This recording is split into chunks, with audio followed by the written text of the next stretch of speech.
afternoon show, we've been featuring local charity From Me to You. They organise anonymous letters to be sent from volunteers to people who are undergoing cancer treatment. And we've been hearing some of those letters this week, and they're beautiful.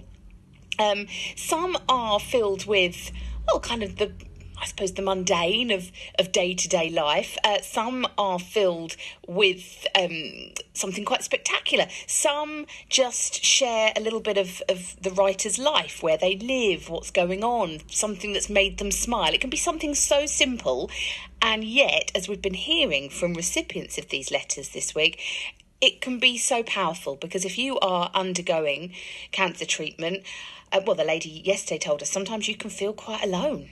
And you can feel a little bit isolated. And sometimes it's nice just to get a letter from somebody you don't know, just to kind of take you to a different place, give you a little bit of a boost. We can hear a couple more letters today. These are letters which have been voiced up by actors. Hello. It is a beautifully sunny day, and I am in my local library. I have been thinking about what I could write and tell you. And now it has come to me.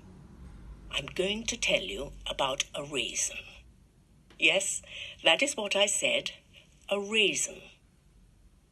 Last year I attended a course as part of my job, and during the day they talked to us about mindfulness.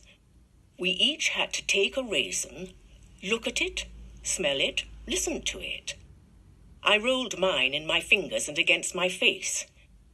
I was transported back to my children's childhoods. I always carried small boxes of raisins as snacks. I remember having loose raisins in my pockets, raisins in their buggies, raisins in their nappies.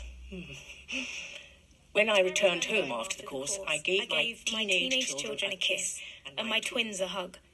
Small objects can bring up memories. I thought about my parents and what I associated them with.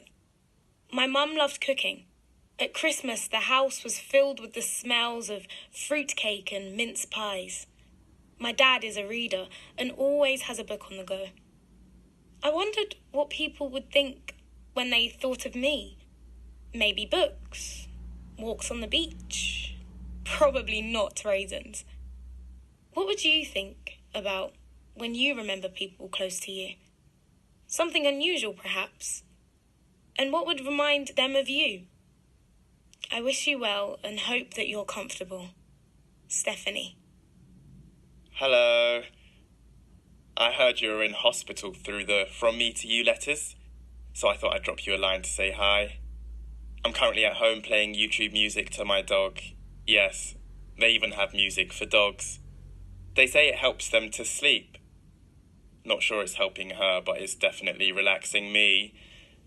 Maybe it's a secret plan to send me to sleep so she can go wild.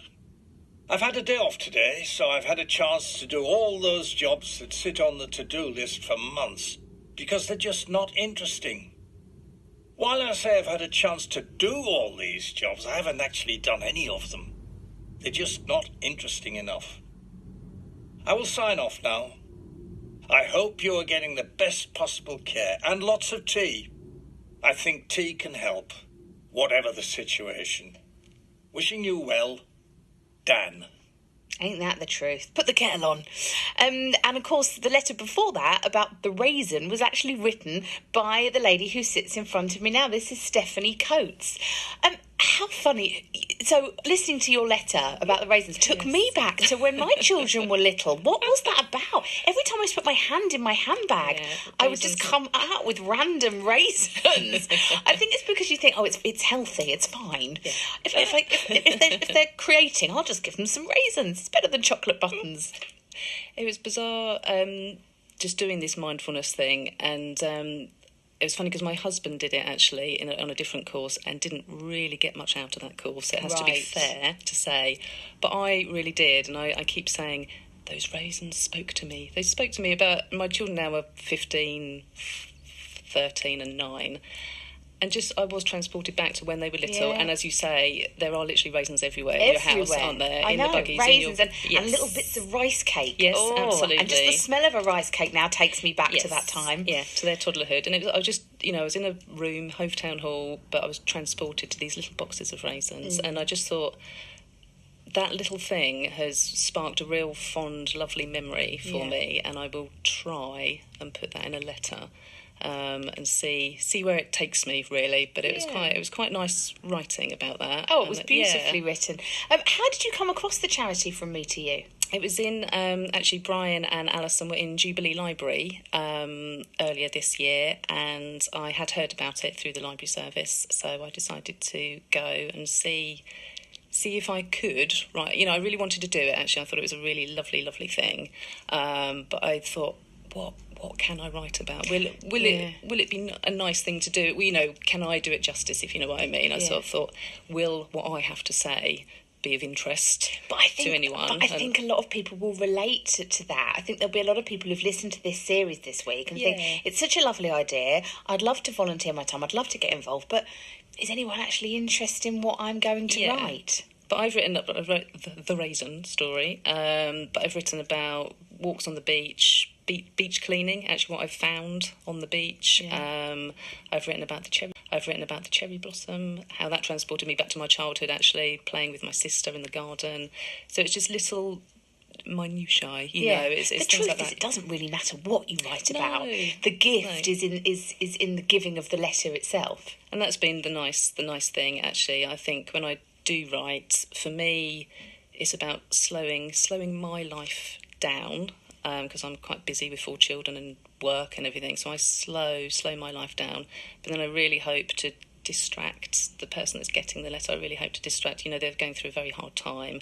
And as Veronica was saying yesterday, it's quite lonely, isn't it? It's quite a lonely, isolating experience. So if my letter can distract them and provoke a little chuckle along the line, then that's quite a nice thing, isn't it? So, I think listening to Veronica yesterday, it really touched me, because she had to have this iodine therapy as part of her cancer treatment, which meant she then had to be in isolation for 3 days. Absolutely. And when she said she turned around and saw this little letter, on her pillow, knowing that really it was just her and that letter for the next 3 days, I just thought, wow, that's huge. A really, really big thing, and I think that's it, actually. So if you can just write something. It takes half an hour. I mean, there's a lady earlier in the week, wasn't there, who writes 1 a day? Yeah, she was very committed. Very amazing. My target is 1 a week.